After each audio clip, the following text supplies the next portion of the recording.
당사의 기업 부설 연구소에 여러 연구원을 두고 기술 개발을 위하여 연구활동을 하고 있다. 연구원의 인건비에 대한 세액 공제를 받고자 한다. 일반 연구 인력 개발비 명세서 중 발생 명세, 증가 발생액 계산, 그 다음에 공제세액 탭을 작성하라 그랬고요. 세액 공제 조정 명세서 3번을 작성하라 그랬고요.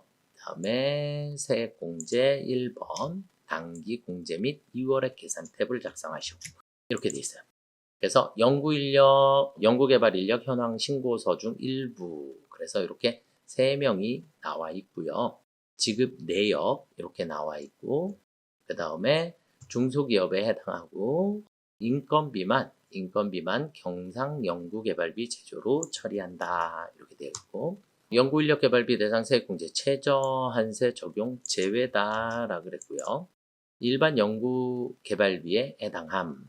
단기 발생액 기준으로만 세액공제액을 계산함. 단기 법인세 산출세액은 3천만 원이라고 가정하며 공제받지 못한 세액공제는 2월 공제함. 그러니까 법인세가 3천만 원이 나왔으니까 이 부분보다 더 만약에 내가 공제받아야 될 게 커지게 되면 그때는 2월 시켜라 이런 얘기가 됩니다. 아시겠죠? 네, 그래서 2월 시킬 수도 있다라고 보시면 되겠고, 연구인력 개발비 세액 공제 외에 다른 공제와 감면은 없다고 가정함 이렇게 되어 있는데, 자 일단 연구인력 개발비 조금 어려워요. 그래서 세액 공제 조정 명세서를 작성을 할 때 먼저 1차 서식을 먼저 작성을 하고, 그리고 난 다음에 두 번째 세액 공제 조정 명세서를 하게 되고, 자 우리 이 화면으로 조금 설명을 드리면 연구인력 개발비 명세서가 여기 있어요. 얘를 작성하고 나면 여기 있는 데이터가 그대로 여기 세액공제조정명세서 3번으로 넘어오게 돼요. 넘어오게 되고, 그 다음에 그 중에서 예를 들어서 지금은 최저한세 제외라고 돼 있지만 최저한세를 적용할 수 있는 것들은 납부세액 합계표에 먼저 저장을 하셔야 하고, 그리고 나서 법인조정에 가셔서 과세표준 저장하시고 최저한세를 계산을 하셔야 돼요. 그러면 최저한세가 나오게 되고, 최저한세가 나오면 다시 공제감면이 납부세 혹은 세액공제조정 명세서에 최저한세 부분을 반영시켜 주시고 저장을 하시게 되면 여기 합계표에 다시 변화된 수치가 들어오게 됩니다. 이게 원래 정식 순서예요. 원래 정식 순서. 그런데 지금 문제는 최저한세 적용 제외라고 했으니까 최저한세까지는 가지 않으셔도 돼요. 가지 않으셔도 되고 순서대로 우리가 입력을 한번 해 보시도록 하겠습니다. 자, 연구비 및 인력 개발비 명세서를 작성을 하라 그랬고요. 개발비 명세서를 작성하라 그랬고, 자, 그런데 여기서 보시면 연구소장, 연구원 이렇게 있고요. 연구소장 김철은 당사 주식 15%를 소유한 등기상 이사 겸 지배주주이다. 그래서 지배주주에 대한 연구인력비를 공제 대상으로 보지 않습니다. 그렇기 때문에 이 부분은 우리 주주는 해당 사항이 없다라고 보시면 되겠고, 경상연구개발비 제조로 처리하니까 이렇게 2명에 대해서만 우리가 처리를 해주시면 됩니다. 그러면 둘의 금액을 합산하면 1억 3천만 원인가요? 네, 1억 3천만 원을 우리가 제조로 처리를 하게 됩니다. 그래서 개정 과목은 우리 아까 뭐를 처리하라 그랬죠? 경상연구개발비, 경상연구개발비 제조업가로 처리하게 되고, 인건비는 2명, 금액은 총 1억 3천만 원으로 입력을 해주시면 되겠고요. 공제세액 계산으로 넘어가시면 여기 있는 금액이 3,250만 원입니다 라고 하는 게 자동으로 나오게 돼요. 이해가 되셨죠? 여기까지를 저장해 주시면 되겠고, 자, 그 다음은 이제 아까 어디로 가시라 그랬죠? 얘가 끝나고 나면 세액공제조정명세서 3번으로 가라 했어요. 세액공제조정명세서 3번에 가시면 불러오기를 한번 누르겠습니다. 불러오기를 누르게 되면 연구인력 개발비 세액공제 적용 제외에 3,250만 원이 들어와 있죠. 그쵸?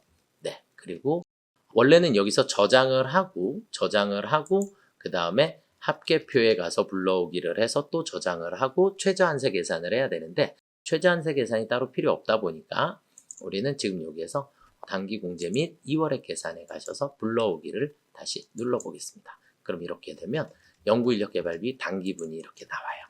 당기분이 나오고, 자, 3,250만 원만큼을 공제를 받을 건데, 지금은 최저한세 대상이 아니기 때문에 화면을 이렇게 그냥 뒤로 이렇게 쭉 가시면 됩니다. 최저한세 대상은 아닌데, 문제는 뭐라고 돼 있냐면, 당기 법인세 산출세액이 3천만 원이라고 가정한다. 그랬으니까 내가 공제받을 수 있는 게 최대로 해봐야 3천만 원. 미공제액이. 그래서 3천만 원까지만 우리가 공제를 받을 수 있다라고 보시면 되겠어요. 그래서 미공제세액은 250만 원은 공제를 받을 수 없게 됩니다. 그래서 공제세액이 최대가 3천만 원이기 때문에 여기까지를 저장을 해주시면 정답이 되겠습니다. 조금 어렵죠?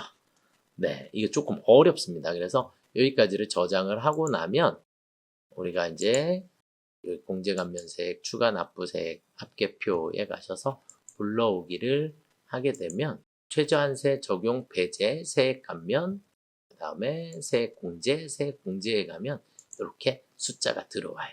그리고 얘를 여기서 저장을 하게 되면 법인세 과세표준으로 가셔서 과세표준에서 불러오기를 눌러주시면 여기 적용 제외에 이렇게 3천만 원이 들어옵니다.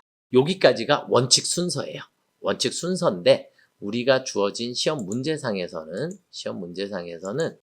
뭐라고 했냐면 그냥 세액공제 조정 명세서 3번 중에 1번과 3번을 계산하시오. 그래서 여기서 3번 당기공제 2월에 계산하실 때 산출세액이 3천만 원이라고 가정하기 때문에 250만 원은 2월 시켜야 한다. 이렇게 보시면 될 것 같습니다.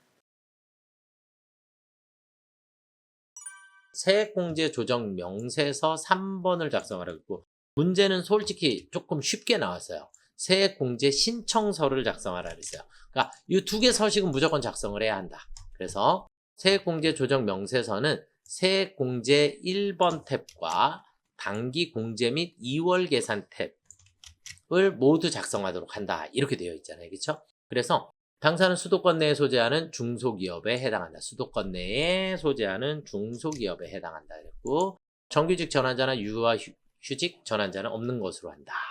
당기공제 발생액에 대해서 2월액이나 소멸액 없이 전액 당기공제 받을 수 있는 것으로 한다. 이렇게 되어 있는데 자, 문제는 어렵진 않아요. 순서대로 한번 들어가 볼게요. 우리 화면에 세액공제 조정 명세서 3번이에요. 그래서 3번으로 들어가시고 일단 통합 고용세액 공제라고 하는 것을 찾아주셔야 돼요. 통합 고용세액 공제. 그래서 그러면 여기 있는 게 목록이 너무 많으니까 컨트롤 F 누르셔서 통합이라고만 검색하셔도 통합 고용세액 공제라고 하는 게 이렇게 바로 나와요. 그래서 컨트롤 F 누르시면 이렇게 통합 고용세액 공제라고 하는 게 있고 그럼 여기에 F4를 눌러볼게요. F4를 눌러보시면 여기에 수도권 내의 중소기업에 해당하고 청년 등 직전 과세년도 대비 상시 근로자 증가 인원이라고 하는 걸 쓰도록 돼 있어요. 자, 그러면 이제 잠시만요. 얘를 상시 근로자, 자, 이제 볼게요. 다시 F4를 눌러주시면 청년 등 해서 여기 보시면 청년 등 상시 근로자, 청년 등 외 상시 근로자. 그래서 증가 인원. 그러면 3.08명이 5.12명이 됐으니까 우리 얼마가 늘었나요? 2.04가 늘었나요? 2.04만큼을 늘려주시면 돼요. 자, 그 다음에 청년 외는 0.28이 늘었네요. 맞죠? 0.28 이해가 되셨을까요? 자, 그래서 여기 있는 수치를 그냥 그대로 계산을 해주시면 됩니다. 수치를 그냥 그대로 계산을 해주시면 우리 그대로 입력이 끝나신 상태고요. 그냥 확인해 주시면 돼요. 자, 그러면 우리 여기에 숫자가 들어와 있는 걸 확인하실 수 있죠. 그리고 난 다음에 당기공제 및 2월액 계산 두 개를 하라 그랬으니까 여기 가셔서 불러오기 하시면 됩니다. 불러오기. 그러면 앞에 있던 게 그대로 당기분에 불러와지게 되고요. 당기분에 모두 다 공제세액으로 반영이 되도록 되어 있습니다. 그냥 저장하시면 됩니다. 이게 끝이에요. 그냥 저장하시면 이게 정답이 되겠고 자, 그 다음에 우리 문제 또 하나 세액공제 신청서 작성하라 그랬죠. 우리 세액공제 신청서 여기에 있어요. 세액공제 신청서 들어가 보시면 여기서도 불러오기를 한번 해볼까요? 불러오기, 그리고 화면을 아래쪽으로 이렇게 하다 보면 이렇게 나와요. 통합고용세액공제.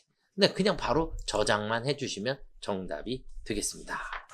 그래서 처음 보는 문제이기 때문에 조금 어렵다라고 하시는 분들이 있는데 그냥 그대로 있는 자리에다가 제가 계속 법인 조정하면서 계속 설명드리지만 여기 있는 공제감면세액의 모든 것을 다 정리를 하기에는 조금 많이 복잡하다.